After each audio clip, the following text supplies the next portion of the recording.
En esta serie de vídeos vamos a ver un ejemplo de adaptación al espacio europeo de una asignatura siguiendo los criterios de lo que llamamos el método Pigmalión. La asignatura se llama Introducción a los ordenadores, pertenece al primer cuatrimestre del grado de Ingeniería de Telecomunicación en la Escuela Politécnica Superior de Castelldefels de la Universidad Politécnica de Cataluña.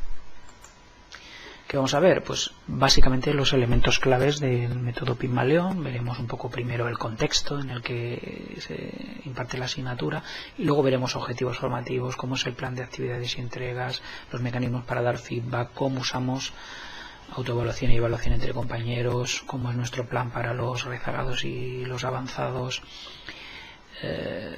Veremos en qué medida el plan de trabajo pues está constituido por pasos asequibles pero con un final ambicioso, cómo usamos las técnicas de aprendizaje cooperativo y aprendizaje basado en proyectos, cuál es el método de calificación y cómo articulamos el proceso de mejora continuada.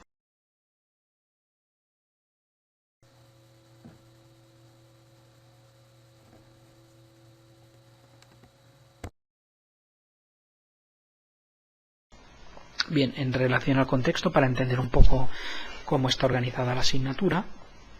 Bien, la asignatura tiene 6 ECTS que para el alumno representan 150 horas de trabajo, puesto que en nuestra universidad cada ECTS son 25 horas.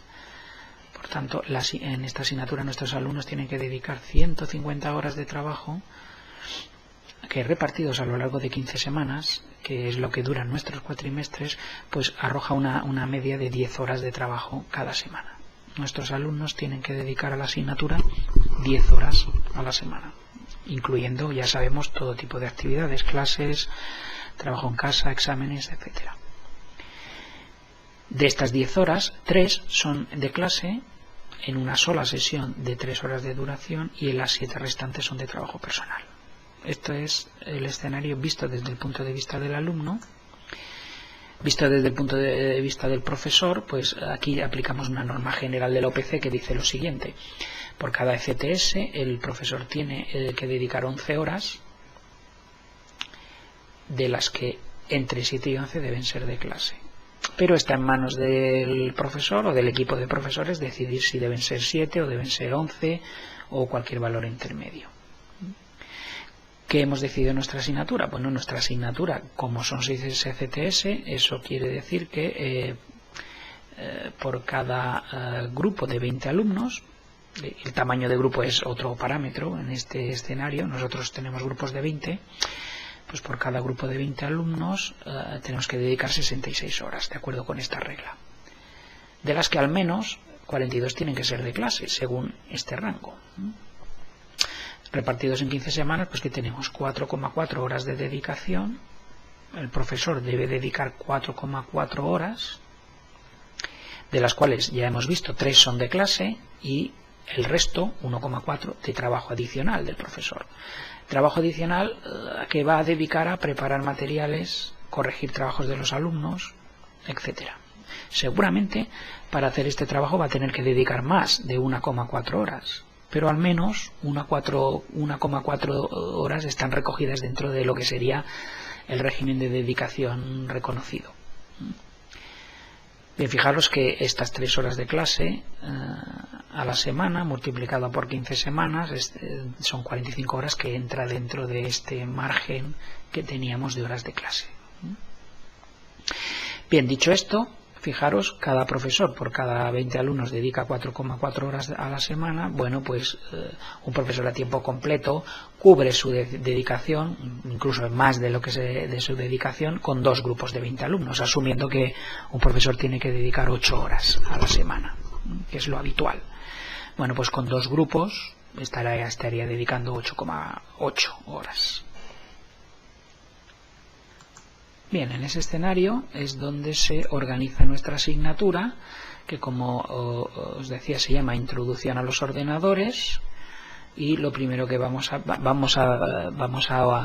mostrar la asignatura a través del espacio Moodle, que se utiliza como campus digital. Lo primero que vamos a ver son los objetivos de la asignatura. Esto es una asignatura en construcción y por tanto algunos objetivos todavía los tenemos definidos solo a nivel de objetivo general.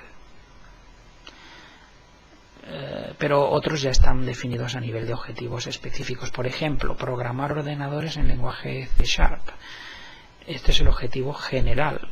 Los objetivos más específicos son estos. El alumno tiene que ser capaz de describir los tipos de datos elementales, escribir la declaración de datos, indicar el código ASCII. Bien, como veis, son objetivos redactados de acuerdo con los criterios que hemos establecido. Es decir, verbos observables, describir, escribir, convertir. No veréis verbos prohibidos, comprender, entender. Y además cada objetivo pues, está identificado con el nivel de competencia en la taxonomía esta de 3 niveles. Por ejemplo, describir el funcionamiento de las sentencias básicas es conocimiento, basta recordar de memoria. Pero predecir el resultado de una determinada secuencia de sentencias es comprensión. Todo el mundo debe seguir un proceso para llegar a la misma respuesta, pero no se puede saber de memoria. Hay algunas que son de aplicación, por ejemplo, elegir la estructura de datos más adecuada. Pues habrá unos alumnos que elijan una, otros otra, y pueden ser decisiones correctas, todas ellas. Esa es la característica de los objetivos de aplicación. Y en esta misma lista de objetivos, al final, claro, la mayoría son de informática, pero al final hay algunos que son de estos que llamamos genéricos. Por ejemplo, aprender de manera autónoma o trabajar en grupo. Pero esto es la redacción del objetivo general. Esto hay que concretarlo más. Por ejemplo, trabajar en grupo, pero para ser más concreto, identificar adecuadamente las tareas a realizar en grupo, repartir equitativamente las tareas, establecer fechas de entrega, etc. O identificar y abordar los conflictos de funcionamiento de grupo. Es decir, en la misma lista de objetivos, algunos de ellos son de carácter genérico y se especifican con los mismos criterios, es decir, verbos observables, etcétera. Incluso se pueden etiquetar con los niveles de competencia de la taxonomía simplificada. Bien, esta sería entonces la lista de objetivos.